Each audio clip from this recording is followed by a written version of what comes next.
What's up guys, welcome back to the channel. As you can see from the title of this video, we're going to be talking about the G80 M3 and a manual transmission. And hopefully at the end of this video, you can make a better decision if the manual is for you or the ZF 8-speed.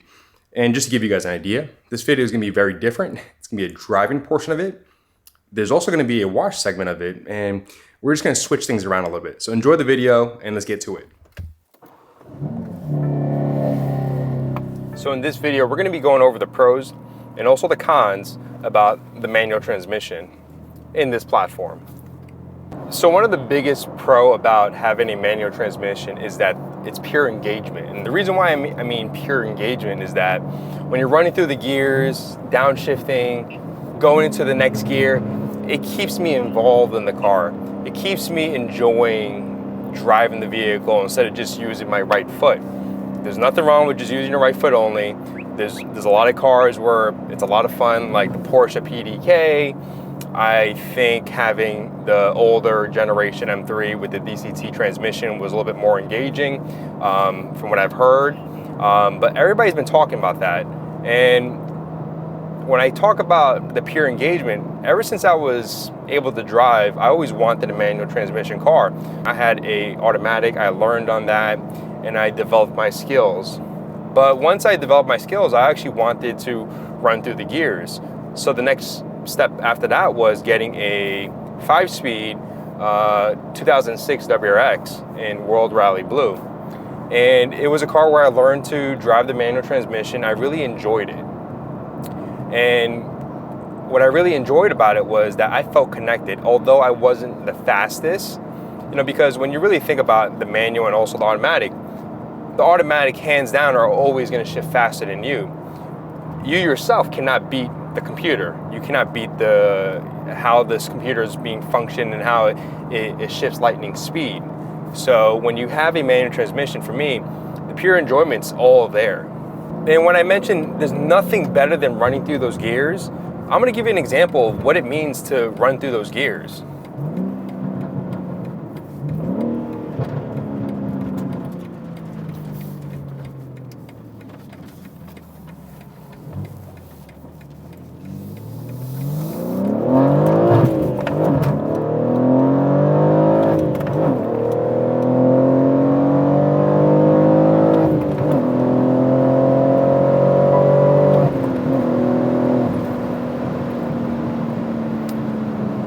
Running through those gears just gets your adrenaline rushing. Instead of just having the computer just bang through those gears over and over and over, you're able to really feel the car. And every time I upshift into a gear, my adrenaline's there. Especially when you go into Mexico, right, and those type of speeds, running through those gears there's a sense of enjoyment with that. And it's really hard to describe unless you really have driven one.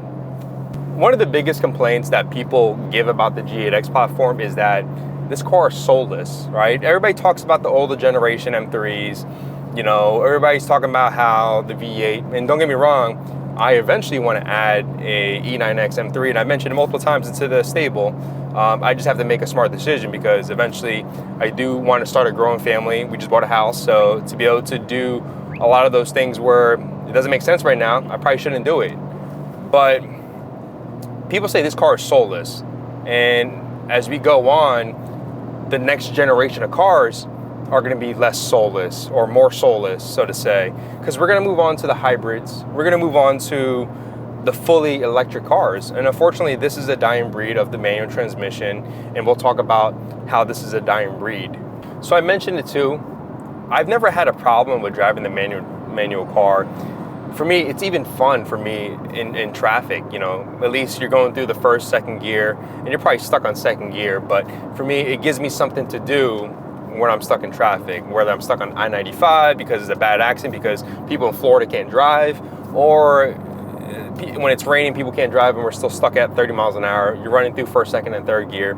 It just keeps me engaged, it keeps me informed with the vehicle, and allows me to do something, instead of being on your phone all day, which you shouldn't be doing.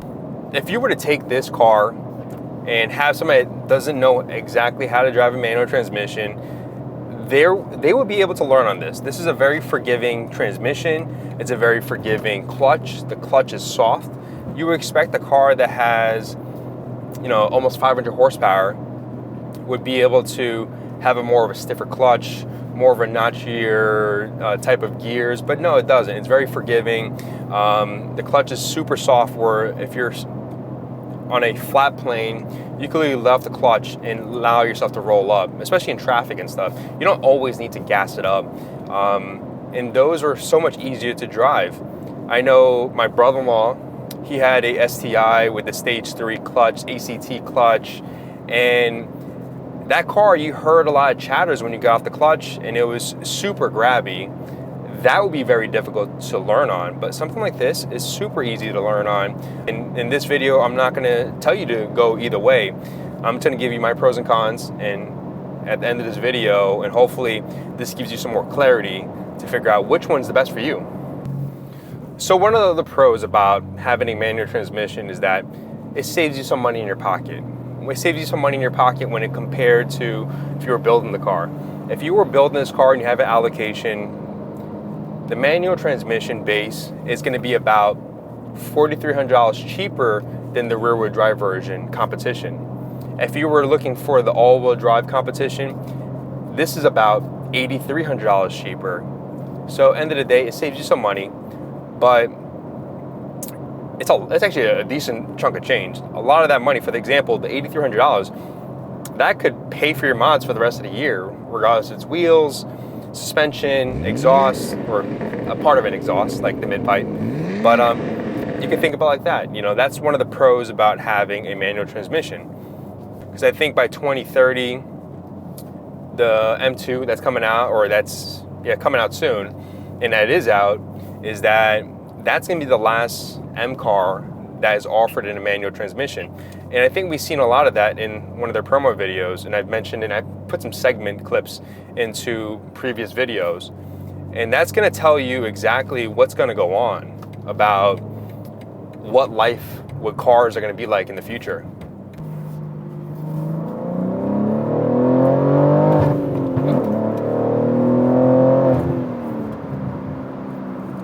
This just brings a smile to my face. How can that not, you know? And going back into exactly of how easy this car is to drive, look, the auto rev match, some people hate it, some people like it. I think it's pretty good. I think it does a good job. I think the auto rev match in this vehicle is pretty precise. For example, this is what auto rev match is. Auto rev match is if I want to go to the lower gear, for example, third gear, all I need to do is push the clutch in and put it into third. My RPMs go to exactly where it needs to be a smooth transitioning. For example, way back in the day, without all this technology, this auto rev match wasn't available. I think the first time I ever heard of the auto rev match was back with the 350Z or 370Z, where I was like, wow, that's pretty cool. But I feel like that took away from the car. But living with the F80 M3 with auto rev match and having the opportunity to run through those gears like that, I enjoyed it. And I was glad that they continued that with the manual transmission, because there's times where I'm lazy and I just want to throw down a gear and just go down. It's easy. It's not very difficult to do.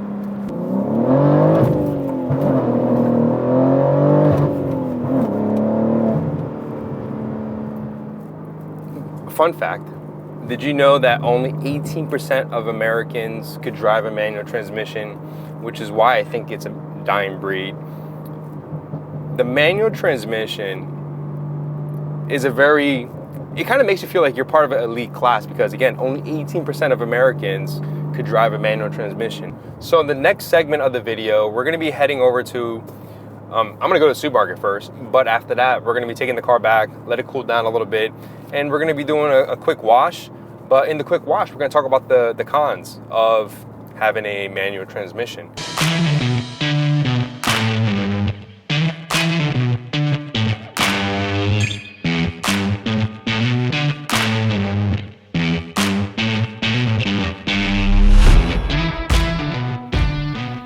All right, we're gonna be rinsing the car off. If you guys watched the beginning of the video, we talked about the pros of having a manual M3.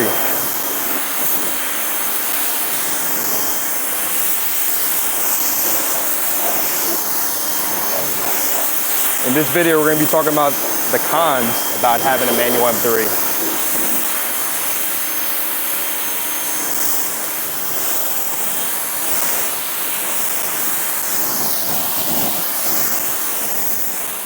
Oh, and just to give you guys an update, I already did the wheels already because for me, that's usually the boring portion of it.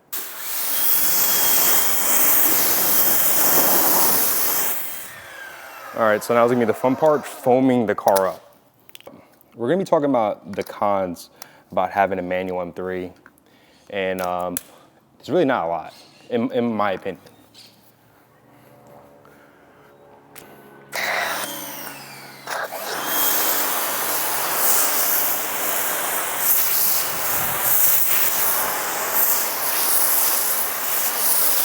So one of the cons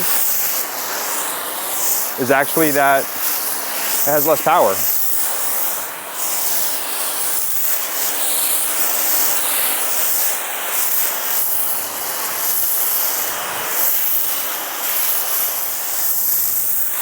Yeah, the car has about maybe 30 less horsepower because it's not the competition. But does it really make a difference? No.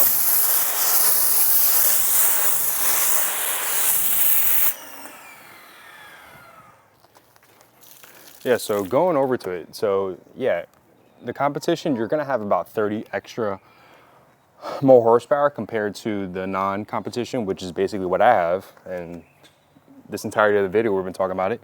But does the 30 horsepower make a difference? It's really up to you, but I can tell you this, the 30 extra horsepower could be replaced and also compensated with some simple mods. Could be some pricey mods depending on what kind of exhaust you get, but a full exhaust system and, you know, depending on what intake, could probably compensate the 30 extra horsepower that's lost. There is going to be a power difference between torque. Now it's torque numbers here, the differences, but that's going to be the big difference where I think is going to make the driving experience different.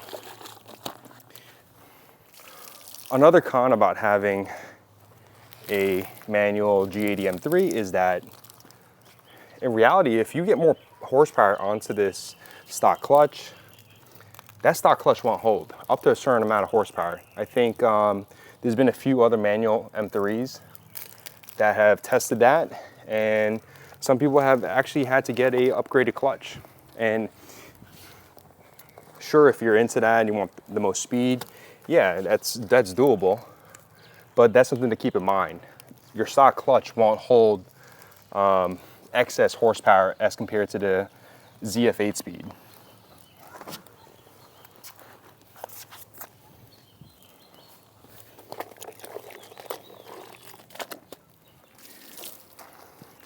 And one of the things that you should worry about too is if you're racing, going to Mexico, is that when you're shifting very aggressively, very fast, you could actually misshift, and that could really destroy your transmission.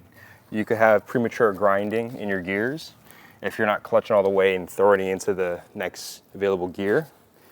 That could cause a big issue and a very costly issue. So I will say though, for the ones that have been watching the Washcast series, a lot of you guys have been enjoying it, and it's been a lot of fun making, and I gotta appreciate you guys for showing the support. We will get a F80 onto the channel. So that's gonna be later on. I think maybe next month or this month.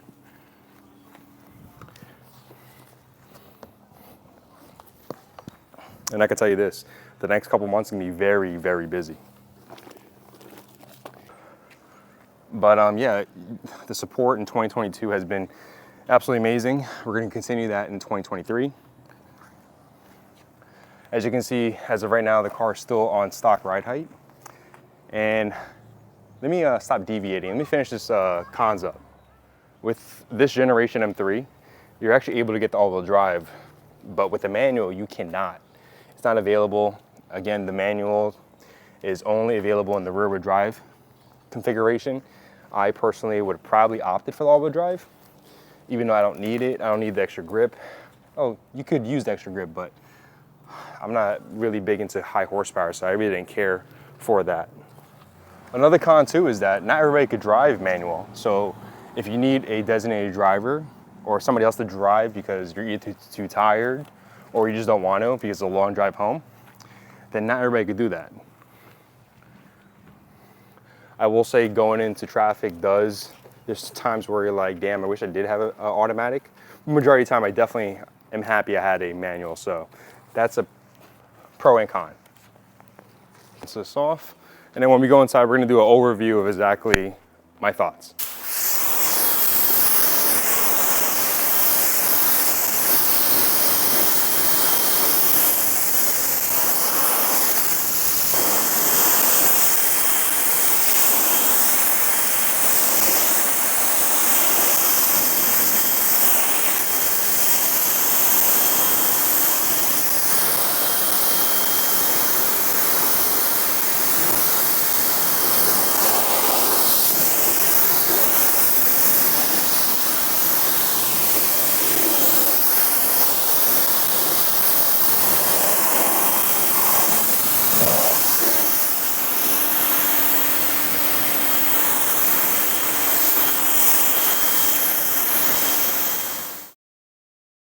All right, it's been a long day. You know, we went out for a drive, then we washed the car, then I got sidetracked, had to go to the supermarket, and then the wife wanted something else. I had to go back. The car got embedded with bugs up in the front, so I had to use some waterless wash, take all the bugs off.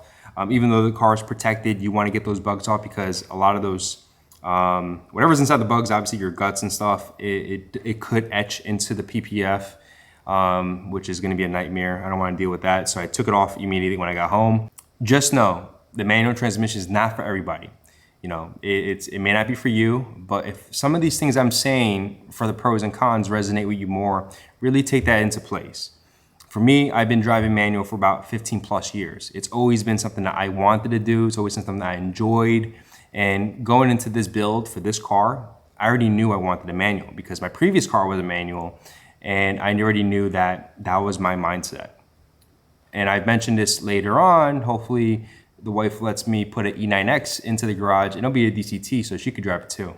You'll hear this word a lot in this whole video is engagement. The manual transmission allows me to feel more connected to the car. If you ask anybody else, you know, the people that drive a manual car, if you ask them why did you pick the manual, they're gonna tell you, I feel more engaged with the car. I feel more connected with the car. That's gonna be a common occurrence, and for me, I definitely resonate with that. I definitely feel more connected to the car running through those gears. Although it may not be the fastest compared to the ZF8 speed, that really doesn't, it's not really my priority, you know, being the fastest car out there. I care more about the drivability of it, and that's something that I really enjoy. With the engagement of it, being in those carbon bucket seats, also being in a car that has plenty enough horsepower, it just feels like a sports car to me. You know, with the carbon buckets, shifting through the gears. For me, it just amplifies the driving experience and I absolutely love it. So at the end of the day, hopefully this video gives you some clarity for the ones that are on the fence, which transmission you should go on. Sometimes maybe just go rent a Toro car and kind of figure out if you like the manual transmission more before you make that big investment or that big purchase. But this video hopefully gives you a little bit more insight to make you sway from the manual or sway away from the manual and go to the ZF8 speed. But other than that, I want to thank you guys so much for watching this video. The support has been absolutely amazing. And we're almost at 10K. And you know, a lot of it has to do with you guys supporting this channel, watching the videos. And sometimes when I film these videos, I'm like, it may not be a good video. Hopefully they like it. And you guys have been showing that you guys are really enjoying these videos. So I'm gonna try my best to give you guys the best quality I can and also the best content I can. So stay tuned. The next video I'm hoping to film is next week. It's gonna be lowering the car. So stay tuned for that one. It's gonna be an amazing video and I can't wait to do it because let's be honest, this ride height on the G80 M3, it was absurd. It needs to be lowered and I can't wait to do that. So other than that, I wanna thank you guys so much for watching this video again and I'll see you guys in the next video.